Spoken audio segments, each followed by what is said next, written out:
night after night confesses to strange religious practices, including the worship of an unusual object. There are a lot of suggestions that this was, in fact, the skull of John the Baptist. Others have suggested that the severed head on the silver platter is, in fact, the Holy Grail. The stories get stranger as Templars independently tell similar bizarre stories. Several Templars confess to worshipping the Baphomet, or Baphomet. The Baphomet is probably one of the most spectacular aspects of the accusations against the Templars. Some have suggested that this is a stone idol of the devil, which was one of the most sensational aspects of their trial, trying to link them in some way with demon worship. Other theories abound. There are some scholars who suggest that Baphomet is actually a mistranslation of Muhammad, that the Templars were actually combining a number of different religious traditions in their own practice.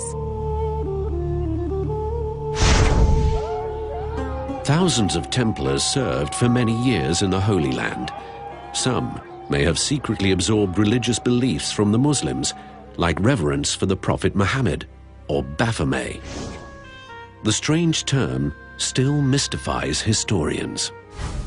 In the early 1980s, a scholar named Hugh Schoenfield made a startling claim. Baphomet is a coded message. Dr. Hugh Schoenfield is a famous Dead Sea scholar, has worked on this issue about the word Baphomet using the Atbash cipher from biblical studies. The Atbash cipher was an ancient Hebrew encoding technique in use since at least 500 BCE. When the Atbash cipher is applied to Baphomet, a new word emerges. Sophia, Greek for wisdom. To venerate wisdom isn't heresy unless the wisdom itself is heretical. Sophia is the ancient Greek name for a goddess worshipped by an early Christian sect, the Gnostics. Sophia appears in several Gnostic Gospels as the creator of the world, a figure greater even than Jesus. But the Gnostic beliefs are deemed heretical, and their Gospels are banned by the Church. Some scholars suggest the Templars discovered these Gospels and resurrected a lost form of Christianity. Was Baphomet code for goddess worship?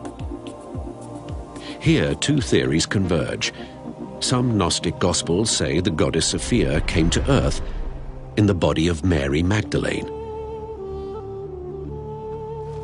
Under the royal blood theory, Mary Magdalene carried the bloodline of Jesus. She became the vessel of holy blood, the Grail itself. In their written charter, the Templars dedicate themselves not to Jesus, but to Mary. The question that has often come up is, who is the Mary? Was it the Blessed Virgin Mary, meaning the Mother of God, or was it, in fact, Saint Mary Magdalene?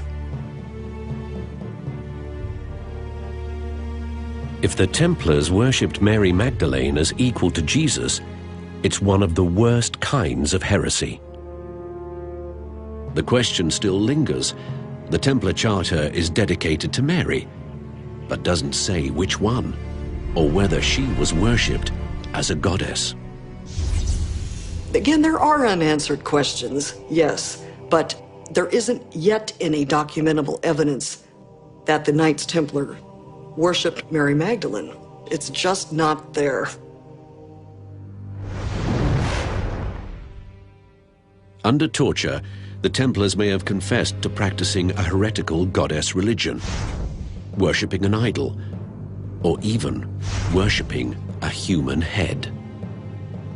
More likely, the Templars were innocent scapegoats for a king who decided to wipe away his debts. King Philip demands the heretics face justice. I have here numerous eyewitness accounts of acts of heresy in name and deed. Reluctantly, the Pope agrees. In 1314, the Knights Templar are officially disbanded. March 18, 1314. After 7 years of imprisonment and torture, Grand Master Jacques de Molay is executed as an unrepentant heretic. With his dying breath, it is said de Molay put a curse on the Pope and the King. In a year, I shall see you both in a tribunal before God. Within a year, both are dead. After 200 years, the Templars are no more.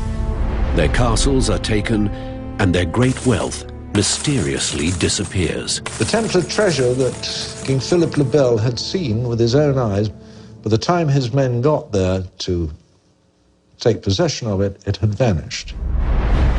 Nobody knows what happened to the wealth of the Templars after they were suppressed.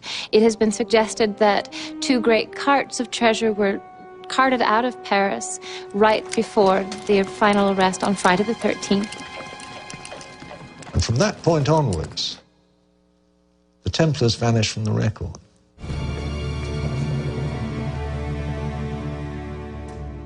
We know that the Templars survived, or at least that some Templars survived. They had adequate warning, every place but France. And even in France, we know that some Templars escaped. One theory claims a few Templars slipped out of Paris with their treasure. To this day, its whereabouts remain unknown, but a clue survives.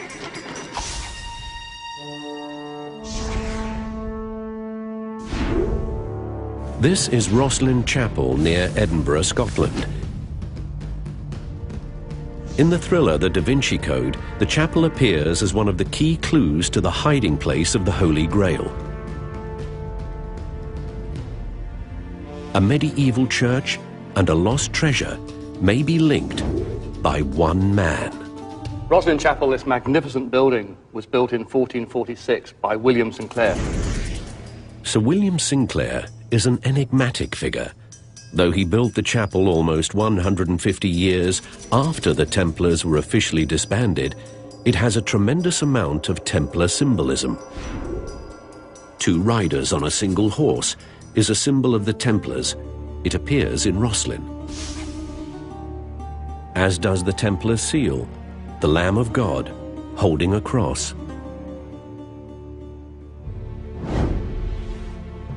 Throughout the chapel, mysterious engravings, symbols, signs, faces. Encoded very cleverly within its artwork are little triggers that say, look closer, there are hidden messages here.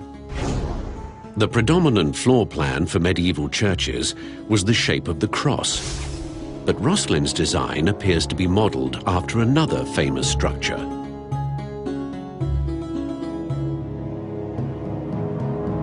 The chapel's layout and architecture give a clue to its inspiration, with 14 freestanding pillars, including 2 majestic pillars in front. It resembles the ancient Jewish temple described in the Bible. William Sinclair apparently built his chapel to match the original Jerusalem temple. The ruins of this ancient structure was the site of the first headquarters of the Knights Templar. In Herod's temple itself, there were 3 floors beneath the temple floor. If this nave of the choir is Herod's temple, then you have to take that little bit of a leap and say there are 3 floors beneath here. There is no evidence for that. There's been no proof of it, no record of it. But if you can believe the story so far, then it's not too difficult to go that extra step.